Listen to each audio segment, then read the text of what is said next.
Hi guys, welcome to this video from Online to Help. And today, as you can see on your screen, I want to show you how to build or how to host a webmail Virtualmin, which can actually allows you to send unlimited email.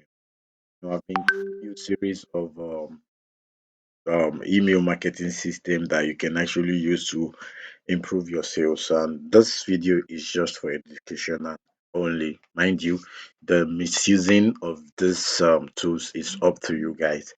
And if this is the first time of you checking on my videos on the YouTube, kindly do it by hitting the subscribe button and give me a thumbs up. So without much time wasting, let's just dive into the video today.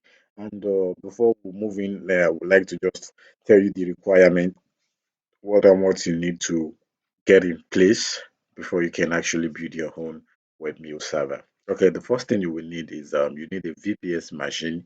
You can get the VPS from Apple, you can get it from Digital Ocean. It all depends on you, or if you have any other one that you think it's okay for you, fine, you can get it from them.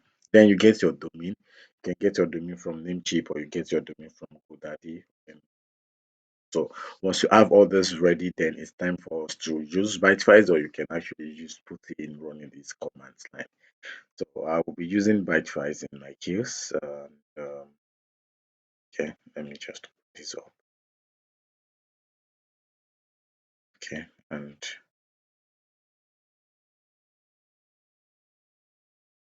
I have this in my Google. Okay, this is my VPS that I've just gotten. This is the IP address. So I'm going to be copy this IP address and this. Okay, okay, then the password will be this. While the username is CentO7. Don't forget we are using CentO7 on this server. You can actually use other service like like Ubuntu 20 or Ubuntu 22. You accept and save this. So the first thing I'll be doing here is to just set the root login. I will do that by writing this command line. Says sudo root, and I'm going to change this. Type it, then enter. You type and enter, then it's saved. Then we can now install Nano by writing this yum store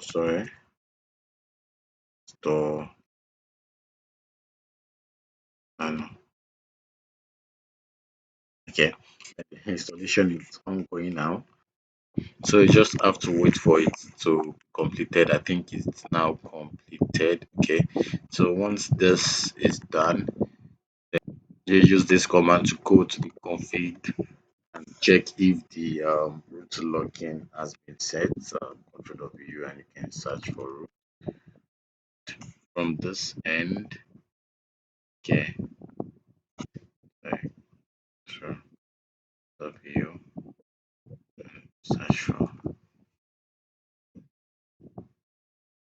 So you can see this permit root login here. It's already so you can Control X to close this window, and actually we're going to reboot this.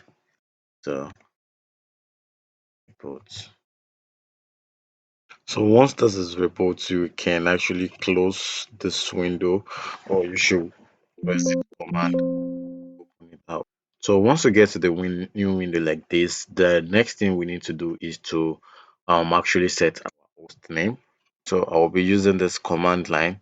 So you just need to change this to anything that you actually want. So and put in your domain. So let me log into my domain manager. I'll be going on namecheap.com. So this is the domain name which we're going to be using in this video, and we can actually copy that and go in here again. You can actually paste in this domain, and you can rename this to okay, we can leave it as server. Good, then you can copy both in here and go back to your command line and enter this, then we put this enter, then oh sorry, before that we need to log in as root now since we changed the password. Sorry, I need to go back here and log out this. I'm going to log in as root now. Then you can put in your password and log in now. Okay, then open the new terminal console, and this can now be changed and we can now report it. Good. So we can now actually reopen this and move and then to the next command line, and this time we get started with the installation.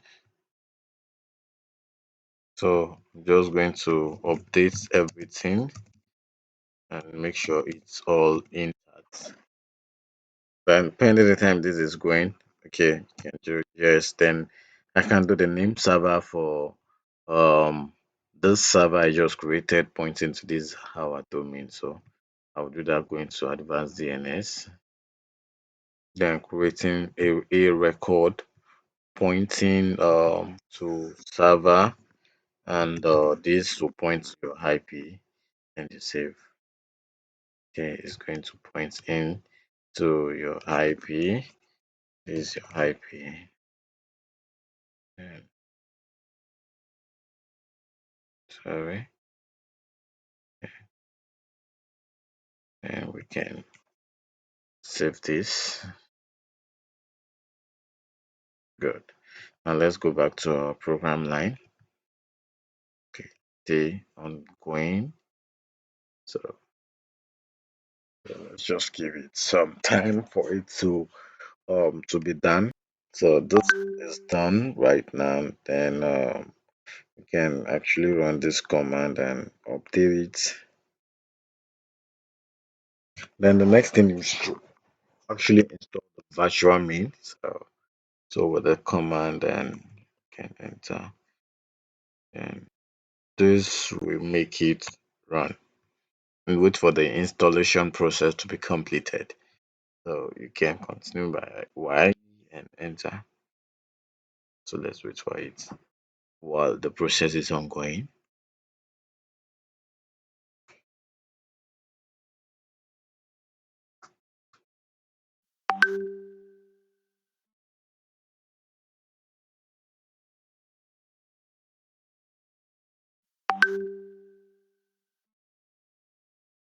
But still going, let's just keep watching.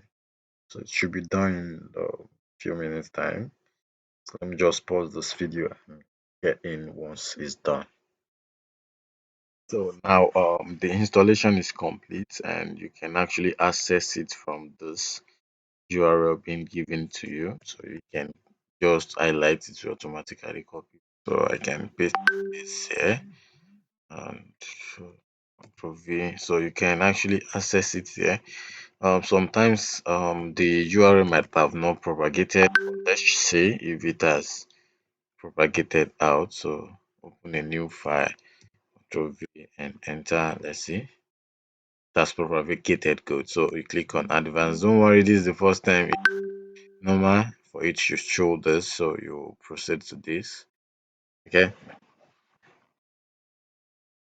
So now you will be logging in with root, and to be the password will be your root password, which you set when you are changing the root asset. So I'm putting it there, then can go on sign in.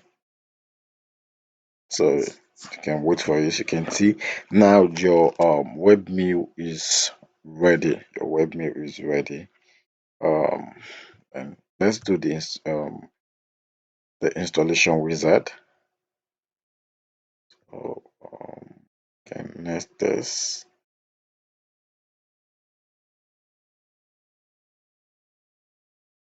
So from this database you will be given a password. You can just lose this password down and next. Then you can set this. This is your primary server. Okay, so you can set this secondary. No need. So just click on next. So it's completed now. Um, so we can go back to Virtualmin. Okay, so next thing now is to create a Virtualmin server. So which going to be your domain name? So maybe your domain name. Okay, so the domain name will be this. So you can use your password. You can use the database password or any other password you choose to use. Okay, then scroll down.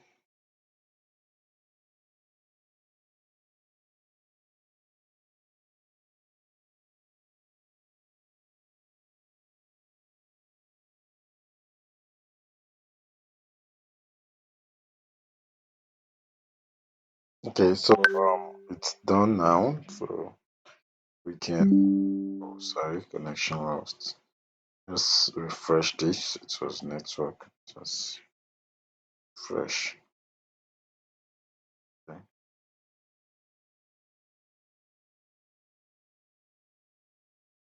So you can see it's there already. So this is what we just created now. So the next thing we'll be doing is to create our sorry, our SMTP from this, and into this you add new user to the server, and this time around let's just add info and the password line and with this. Okay, then I think that's all, and click on create. So this is it now. So to log into this, we can actually log in from there. You can say server. Okay, to serve. Okay, then this one will now be truth. Okay, see, sorry. So we are now logging into the user min of this password.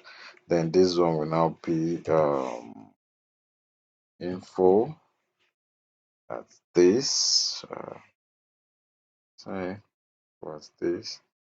And we can remember me, then sign in. Sorry, there is a mistake here. T, there's no T. Yeah, let's go in again and in. So you can see it's loading now. So from here you can send your bulk emails. You can see this now. You can actually see your incoming emails right from this place. You can see it. You can send it. So let's try and make it send from here. And oh, but before then, let's go in back and do something about our digging. So to do that, you can just scroll down and email settings. Then you do your digging from there. So good. I've done my digging. So um, so we can actually check it in from DNS record. And you can scroll down to see the digging. You can see this is the digging below in here. Okay, good. So now let's try to make it send. So we can send to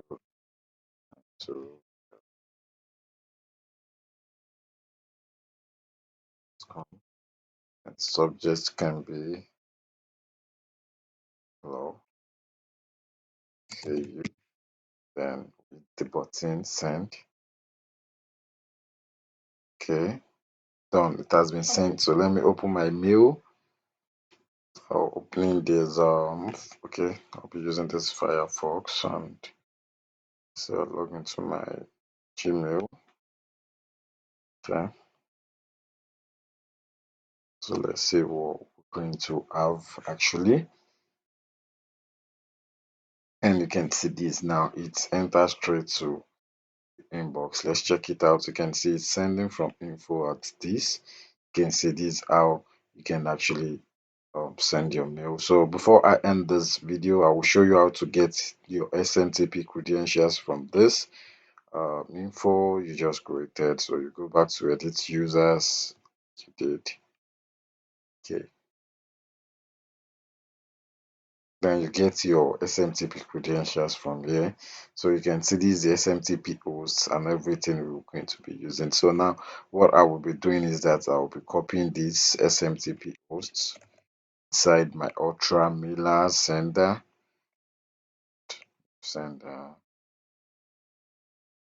This will be the hosts. Okay. Then come in again. Then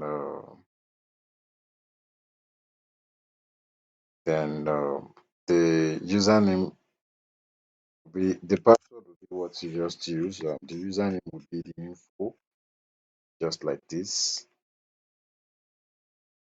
So that's 587 is our port. Username is this. Uh, 587 is the port.